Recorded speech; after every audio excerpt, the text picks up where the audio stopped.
പ്രിയമുള്ളവരെ, ഇങ്ങനെയൊരു സിമ്പോസിയം ഈ സഭയുടെ ചരിത്രത്തിൽ ഇതിനു മുമ്പ് ഒരു കേട്ടുകേൾവി ഉള്ളതാണോ എന്ന് നമുക്കൊന്ന് പരിശോധിച്ച് നോക്കിയാൽ എനിക്ക് തോന്നിയത് ഈ സഭയുടെ ചരിത്രത്തിൽ പോലും ആദ്യമായിട്ട് നടക്കുന്ന ഒരു സിമ്പോസിയം. ഒരു സഭയുടെ തലവനെ തിരഞ്ഞെടുക്കുമ്പോൾ ആ സഭയുടെ തലവനെ കുറിച്ച് ആ സഭയിലെ ദൈവജനം ഏറെ ആകുലതയോടുകൂടി അവരുടെ പ്രതീക്ഷകളെയും അവരുടെ ആശങ്കകളെയും പങ്കുവെക്കാനായിട്ട് ഒത്തുകൂടി അവരുടെ ആശങ്കകളും പ്രതീക്ഷകളും പൊതുജനമധ്യേ പങ്കുവെക്കുന്ന ഒരു അപൂർവ നിമിഷമാണ്. എന്തുകൊണ്ട് ഇത് സംഭവിക്കുന്നു എന്നുള്ളത് കൂടി നമ്മൾ ആലോചിക്കണം. ഈ സഭയെ ഇതിനു മുമ്പ് നയിച്ച 2 കർദിനാൾമാരും വത്തിക്കാൻ നേരിട്ട് നിയോഗിച്ചു. കർദിനാൾമാർ ജോസഫ് പാറേക്കാട്ടിലും കർദിനാൾമാർ ആന്റണി പടിയറയും വത്തിക്കാൻ നേരിട്ട് നിയോഗിച്ചതാണ്.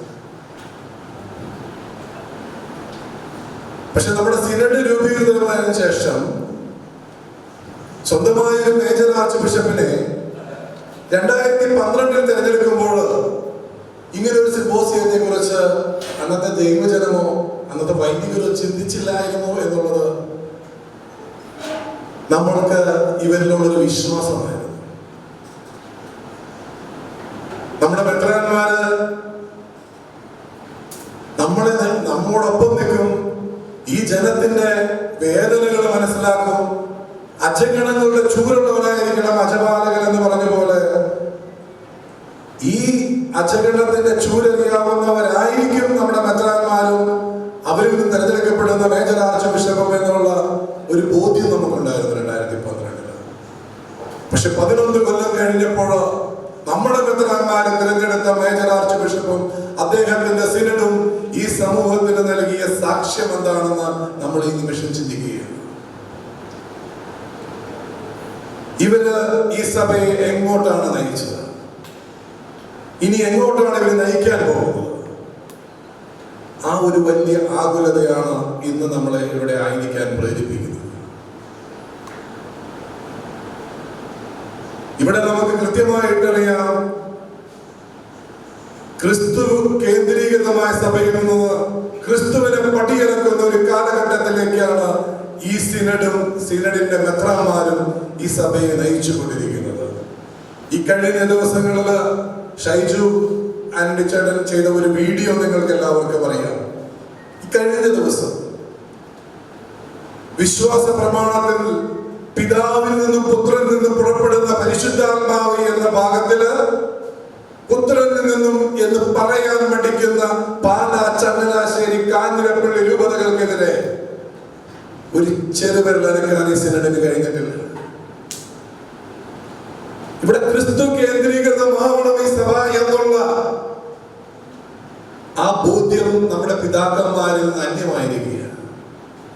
കാരണം ഇവരുടെ എല്ലാം പ്രവർത്തനങ്ങൾക്ക് വിലങ്ങതടിയാവുന്നത് ക്രിസ്തു ചൈതന്യമാണ്.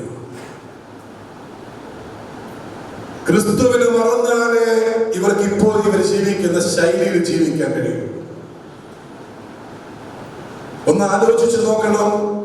ക്രിസ്മസ് വിരുന്നില് തങ്ങളുടെ മുമ്പിൽ വിളമ്പിയ ഭക്ഷണത്തിന്റെ അതിർവരമ്പുകളിലേക്ക് ഒന്ന് നോക്കുമ്പോൾ അവരുടെ മുന്നിൽ തെളിയേണ്ടിയിരുന്നത് കാന്തമാലില് വർഷങ്ങളായിട്ട് കാടിനകത്ത് കഴിയുന്ന തന്റെ സ്വന്തം ജനതയാണ്. അവർക്ക് സ്വന്തം വീട്ടിലേക്ക് തിരിച്ചു വരാം. ഒരൊറ്റ വാക്ക് പറഞ്ഞാൽ മതി, ഞങ്ങൾ തിരിച്ചു ഹിന്ദു മതത്തിലേക്ക് വരുന്നു എന്ന്. പക്ഷെ ക്രിസ്തുവിന് വേണ്ടി ജീവിക്കുന്ന, ക്രിസ്തുവിന് വേണ്ടി ജീവിക്കുന്ന സാക്ഷ്യമായിട്ട് ഇന്നും അവർ ആ കാടുകളിൽ കഴിയാം. അവരെ ആ തീന്മേശയിൽ അവർക്ക് കാണാൻ കഴിയുന്നില്ല. മണിപ്പൂരിന്റെ തെരുവുകളില് എരിഞ്ഞടക്കപ്പെട്ട 1000 രക്തസാക്ഷികളെ അവർക്ക് കാണാൻ കഴിയുന്നില്ല. അതൊന്നും കാണാതെ അവർ സമൃദ്ധമായി അവിടുന്ന് ഭക്ഷണം കഴിച്ചിറങ്ങുമ്പോൾ ക്രിസ്തു ഇവർക്ക് അന്യമാവുകയാണ്.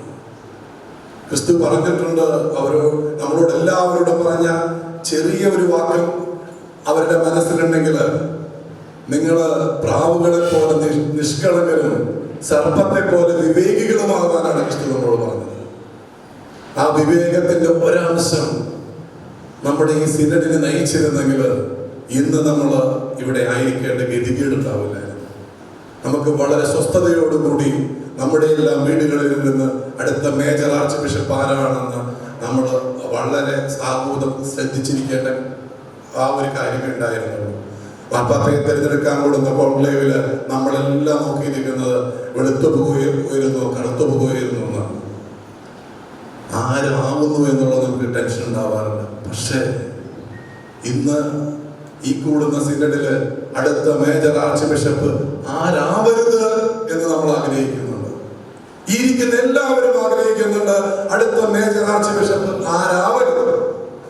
പ്രിയമുള്ളവരെ, ഈ ഗതികേടിന്റെ ഈ സാഹചര്യത്തില്, ഈ ഗതികെട്ട ഈ കെട്ട സാഹചര്യത്തില് ഒരു നന്മയുണ്ടാവാൻ, കർത്താവിന്റെ ക്രിസ്തു കേന്ദ്രീകൃതമായ ഒരു സഭ ഈ സമൂഹത്തിൽ ഉണ്ടാവാൻ, പരിശുദ്ധാത്മാവിന്റെ ഇടപെടൽ ഉണ്ടാവാൻ നമുക്ക് എല്ലാവർക്കും പ്രാർത്ഥിക്കാം. അങ്ങനെയുള്ള പ്രാർത്ഥന നിങ്ങളുടെ മുന്നിൽ വെച്ചുകൊണ്ട് ഞാൻ എൻ്റെ കടമയിലേക്ക് കിടക്കുകയാണ്. നമുക്ക് എല്ലാവർക്കും അറിയാം, ഈ സിംപോസിയത്തില് 4 വിഷയങ്ങളാണ് കൈകാര്യം ചെയ്യുന്നത്. 4 പ്രഗത്ഭരായ വ്യക്തികളാണ് ഈ വിഷയങ്ങൾ കൈകാര്യം ചെയ്യുന്നത്. തേലേക്കാട്ടച്ഛന് ഒരു ഇൻട്രൊഡക്ഷന്റെ ആവശ്യമില്ല.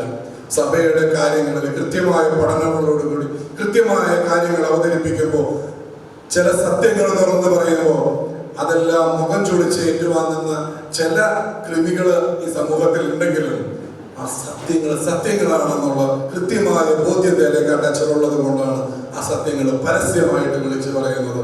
ഏറെ സ്നേഹത്തോടെ, ഏറെ ആദരവോടെ തേലേക്കാട്ടച്ഛനെ ഈ വേദിയിലേക്ക്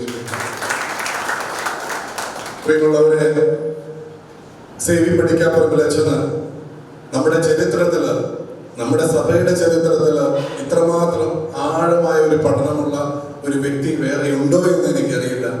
ഞങ്ങളുടെ ഇടവകയില് സേവി അച്ഛൻ നമ്മുടെ ചരിത്രത്തെ കുറിച്ച് പറയാൻ വന്നിട്ട് 1 മണിക്കൂറുള്ള ക്ലാസ് കഴിഞ്ഞപ്പോൾ ഞങ്ങളുടെ ഇടവകയിലെ ജനം അപ്പുറത്തുള്ളവരും നമ്മുടെ എതിർപക്ഷത്ത് നിൽക്കുന്നവര് പോലും ഒറ്റക്കെട്ടായിട്ട് പറഞ്ഞു, ഈ ക്ലാസ് 1 മണിക്കൂർ കൊണ്ട് പോരാ, അടുത്തൊരു ക്ലാസ് കൂടി സേവി അച്ഛന്റെ വേണമെന്ന്. അത്രമാത്രം നല്ലൊരു ക്ലാസ് ആയിരുന്നു. സേവി അച്ഛൻ ഏറെ സ്നേഹത്തോടെ ഞാൻ സ്വാഗതം ചെയ്യുന്നു. നമുക്ക് എല്ലാവർക്കും പേരെ പ്രിയങ്കരനായ രാജനച്ഛൻ ഇതുപോലെ തന്നെ ഞങ്ങളുടെ ഇടവകയുടെ ഫാമിലി യൂണിയനെ കുറിച്ച് ക്ലാസ് എടുക്കാൻ വന്നപ്പോഴും ഒരു 1.5 മണിക്കൂർ എത്ര സരളമായിട്ടാണ് വിഷയം അവതരിപ്പിച്ചത് എന്നുള്ളത് നമുക്ക് നമ്മുടെ ഞാൻ പറഞ്ഞില്ലേ, നമ്മൾ അങ്ങോട്ട് നോക്കുമ്പോൾ പൂതലിച്ച് നിൽക്കുന്ന ഒരു കാതലാണെങ്കിൽ ഇങ്ങോട്ട് തിരിയുമ്പോൾ സമൃദ്ധിയുള്ളൊരു കാതലാണ് കാണുന്നത്. ഇവര് നമ്മുടെ കൂട്ടത്തിൽ എത്രയോ കഴിവുള്ളവരുണ്ട്. പക്ഷെ ചായ കൊടുക്കാനും പെട്ടി ചുമക്കാനും ഉള്ളവരുമാണ് ഈ ബിഷപ്പ് ആവുക എന്നുള്ള ഗതികേടാണ് നമ്മുടെ സഭയെ നയിക്കുന്നത് എന്നുള്ളൊരു ഗതികേട് മാത്രമേ ഉള്ളൂ. രാജനച്ഛന് പോലെയൊക്കെയുള്ള എത്രയോ നല്ല വൈദികര് നമുക്കുണ്ട്. ഈ ഇരിക്കുന്ന ഈ വൈദികരെ ഒന്ന് നോക്കി, ഇത്രയും നല്ല വൈദികരുണ്ടായിട്ടും മെത്രാന്മാരെന്തേ നല്ലതുണ്ടാവാത്ത എന്നുള്ളൊരു ചിന്ത മാത്രമേ ഉള്ളൂ. ഏറെ സ്നേഹത്തോടു കൂടി രാജനച്ഛനെ ഈ വേദിയിലേക്ക് ഞാൻ സ്വാഗതം ചെയ്യുകയാണ്. പ്രിയമുള്ളവരെ, ഷൈജു ആന്റണിയെ പ്രത്യേകം ഇൻട്രൊഡ്യൂസ് ചെയ്യേണ്ട കാര്യമില്ല. നമ്മുടെ നാവാണ് ഷൈജു ആന്റണി. ഈ സഭയുടെ നാവാണ്, അൽമായ മുന്നേറ്റത്തിന്റെ നാവാണ്. ഈ നമ്മുടെ എല്ലാവരുടെയും എന്താ പറയാ, ഒറ്റ വാക്കില് ഞങ്ങൾക്ക് ഒരു ഉത്തരമുണ്ടെന്ന് പറയാനാണെങ്കിൽ അത് ഷൈജു ആന്റണിയാണ്. ഷൈജു ആന്റണി പറഞ്ഞാൽ ഞങ്ങൾക്ക് അതിനകത്ത് ഒരു വ്യത്യസ്തമായ അഭിപ്രായമില്ല. അത്രമാത്രം നമുക്കറിയാം. ഷൈജു ആന്റണിയുടെ, ഞാൻ നേരത്തെയും പറഞ്ഞിട്ടുണ്ട്, ഷൈജു ആന്റണി എടുക്കുന്ന വീഡിയോയുടെ അടിയിൽ വന്നിട്ട് തെറി പറയാനല്ലാതെ ആ ചോദ്യങ്ങൾക്കോ ആശയങ്ങൾക്കോ ഒരു മറുപടി നൽകാൻ കഴിവുള്ള ഒരു കല്ലായൻ പോലും ഇന്ന് ഈ ഭൂമിയിൽ ജീവിച്ചിരിപ്പില്ല എന്നുള്ളതാണ് നമുക്ക് എല്ലാവർക്കും ഏറെ സന്തോഷമുള്ളത്. ഏറെ സന്തോഷത്തോടു കൂടി ഷൈജുവിനെ ഈ വേദിയിലേക്ക് ഞാൻ സ്വാഗതം ചെയ്തുകൊള്ളുകയാണ്. പ്രിയമുള്ളവരെ, ഈ ഒരു ചുരുങ്ങിയ സമയം കൊണ്ട് മിനിങ്ങാന്നാണ് നമ്മൾ ഈ സിംപോസിയത്തെ കുറിച്ചൊരു ആലോചന വന്നത്. കാരണം നമുക്കറിയാം ഈ സിംപോസിയം അത്രമാത്രം വിലപിടിപ്പുള്ളതാണ്. ഈ സമൂഹത്തിന് വലിയൊരു സന്ദേശം നൽകാൻ പോകുന്നതാണ് ഈ സിംപോസിയം. വളരെ പെട്ടെന്ന് ആലോചിച്ചെടുത്തിയ ഒരു തീരുമാനത്തില് ഇത്രയും നല്ല ഒരു പ്രതികരണം നൽകിയ നിങ്ങൾ ഓരോരുത്തരെയും